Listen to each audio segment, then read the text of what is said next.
आप सबको जय मसीह की। यीशु मसीह के 12 चेले के नाम और उनकी मौत की कहानी। मेरे प्रियो, यीशु के चेलों को लेकर हमारे मन में कई तरह के सवाल आते हैं, पर जो सवाल सबसे ज्यादा आता है वह यह है कि यीशु के चेले के नाम क्या थे और उनकी मृत्यु कैसे हुई थी। हम इसी विषय पर बातें करेंगे। तो चलिए जानते हैं किस तरह 12 प्रेरितों को प्रभु यीशु ने चुना, जिसका वर्णन बाइबल की पुस्तक संत मत्ती रचित सुसमाचार अध्याय 10 2 से 4 में लिखा गया है। इन 12 प्रेरितों के नाम इस प्रकार हैं।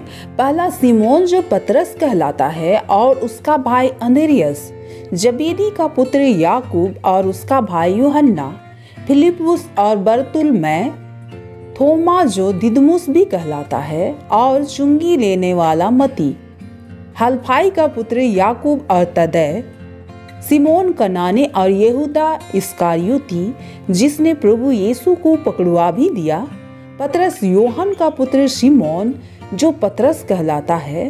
प्रभु ने उसे पतरस अर्थात चट्टान नाम दिया था और कहा था, मैं इस पत्थर पर अपनी कलीसिया बनाऊंगा, और यह बात सच भी हुई। यीशु के 12 चेलों की मृत्यु। सिमोन जो पतरस कहलाता था, ईस्वी सन 67 में सम्राट नीरो द्वारा पतरस को क्रूस पर उसी के कहने पर सिर नीचे और पैर ऊपर करके लटकाया गया। उसने कहा था, जिस तरह मेरे प्रभु यीशु क्रूस पर लटकाया गया, मैं इस योग्य नहीं हूँ, इसलिए मुझे उल्टा करके लटकाया जाए। पतरस को रोम में वेटिकन में दाबोर नदी के पास क्रूस पर लटकाया गया। अंद्रियास पतरस का छोटा भाई था।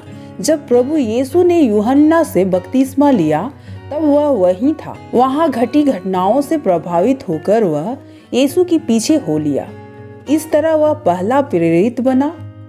उसके बाद वह सिमोन पतरस को भी उसके पास लाया और वह भी प्रेरित बना। अंद्रियास को यूनान में ईस्वी सन 60 में क्रूस पर बांधकर मारा गया। उस पर पथराव भी किया गया, जहां 2 दिन बाद उसकी मृत्यु हुई।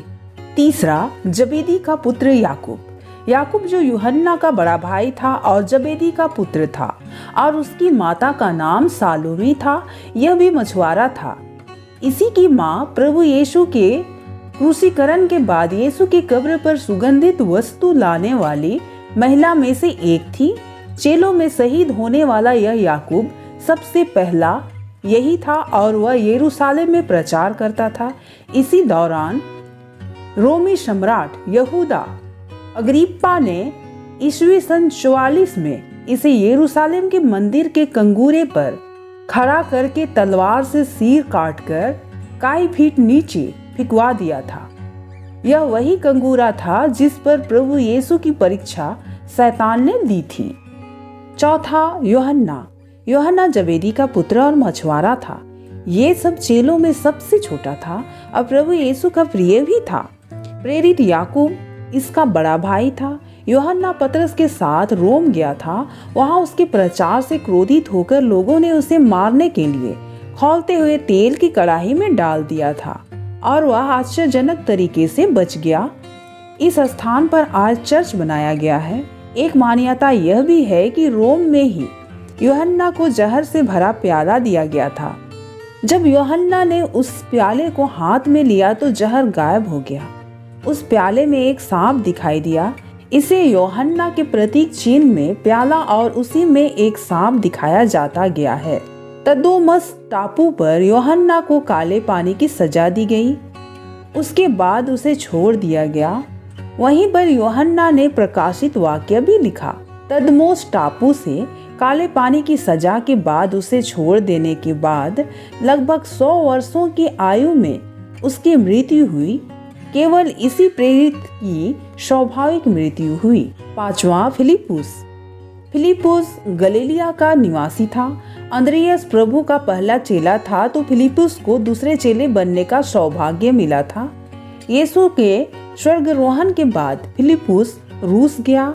वहां पर 20 वर्षों तक प्रचार करने के बाद वह फिगिया गया। वहां प्रचार का विरोध करने वालों ने ईस्वी सन 80 में फिलिपुस को क्रूस से बांध दिया और उस पर पथराव भी किया गया, जिससे उसकी मृत्यु हो गई। छठा बरतुल्मै, जिसका नाम नथनियल था और उसे नथनियल भी कहा जाता था, बरतुल्मै काना नगर का निवासी था। बरतुल्मै का सुसमाचार मिला, जिसके अनुसार यह भी माना जाता है कि बरतुल्मै ने भारत में भी प्रचार किया। इसमें मती रचित सुसमाचार का इब्रानी भाषा में भी अनुवाद किया, जिसे वह भारत लाया।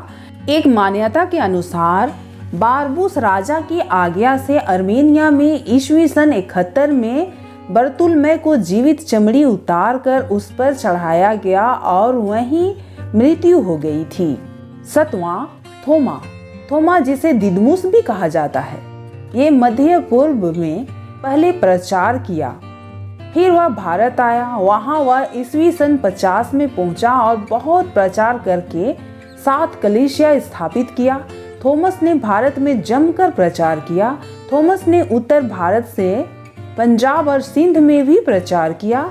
थोमा के प्रचार से तंग आकर कुछ लोगों ने ईस्वी सन 52 में उसे भाले से मारा। थोमा के शव को जहां गाड़ा था, आज वहां पर एक बड़ा चर्च है। आठवां मती, मती ने अनेक देश जाकर खूब प्रचार किया। अलेक्जेंड्रा के क्लाइमेट के अनुसार मती ने 15 वर्ष तक प्रचार किया। एक लेखक का मानना है कि मती को मारा नहीं गया, पर दूसरे लेखक मानते हैं कि मती को इथोपिया में मारा गया। अन्य प्रमाणों के अनुसार ईस्वी सन 60 में प्रचार के दौरान मती को इथोपिया में तलवार से मार डाला गया। नावा याकूब, याकूब प्रेरित मती का भाई और हल्फाई का पुत्र, गलील के काफरनाहू का निवासी था। उसकी माता का नाम मरियम था। बाइबल में इसका वर्णन बहुत कम है। उसके बाद में यह कहा जाता है कि याकूब से दुश्मनी करने वाले अल्वीनस ने इसके विरोध षड्यंत्र रचा। अल्वीनस ने याकूब को आमंत्रित किया कि यरूशलेम के कंगूरे पर प्रचार करे ताकि सब लोग सुन सके। जब वह खड़ा हो गया तब उससे कहा गया, क्रूस और यीशु मसीह के बारे में प्रचार कर। जब वह बोलने लगा तब लोगों ने उसे कंगूरे से नीचे फेंक दिया, परंतु वह मरा नहीं। तब लोगों ने पथराव करके उसे मार डाला।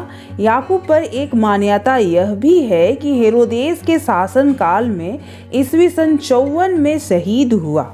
यहूदा तदै, जिसका नाम मती में तदै आता है, इसका नाम सुसमाचार में सिमोन के साथ आता है।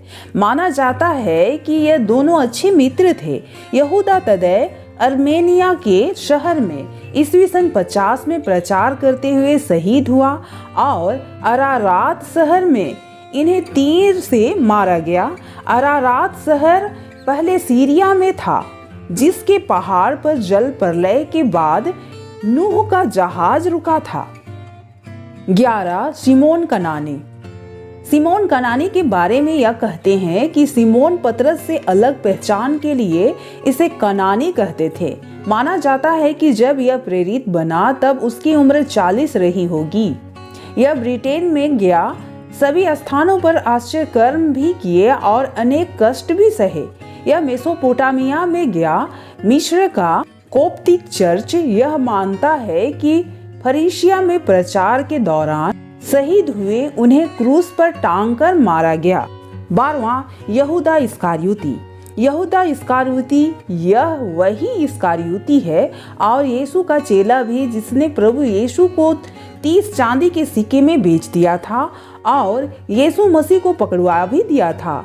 प्रभु यीशु को पकड़वाने के बाद इसे जब पछतावा हुआ तब उसने जाकर 30 सिक्के महायाजक को दिया, पर जब महायाजक ने सिक्के लेने से इनकार कर दिया तो इससे यरूशलेम शहर के बाहर जाकर एक पेड़ पर फांसी लगा ली और इस तरह से उसकी मृत्यु हो गई। और इस प्रकार से प्रभु यीशु के 12 चेलों की मृत्यु हुई। आशा करती हूँ वीडियो आपको अच्छी लगी होगी। नई कहानी के साथ फिर मिलेंगे, तब तक के लिए जय मसीह की।